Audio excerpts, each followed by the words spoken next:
घना जंगल था। वहां एक बूढ़ा हाथी गजेंद्र रहता था।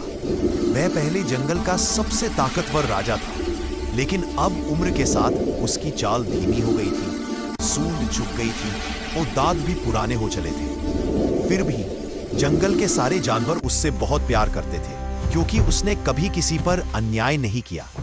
एक दिन भयंकर सूखा पड़ा, तालाब सूख गए, पेड़ों की पत्तियां झरने लगी और सब जानवर प्यास से तड़पने लगे। गजेंद्र ने कहा, मैंने जीवन भर इस जंगल से लिया है, अब वक्त है लौटाने का।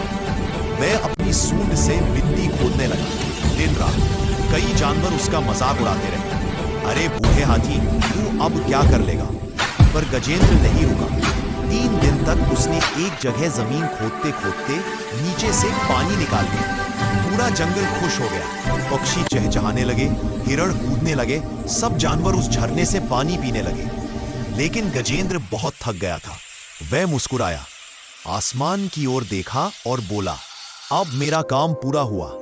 वह धीरे धीरे बैठ गया और शांत हो गया, जैसे कोई दीपक आखिरी बार टिमटिमाकर बुझ गया हो। सुबह जब सूरज निकला तो सब जानवरों ने शरीर के चारों ओर हरे भरे पौधे उगाए हैं। उस जगह का नाम सबने रखा गजेंद्र सरोवर।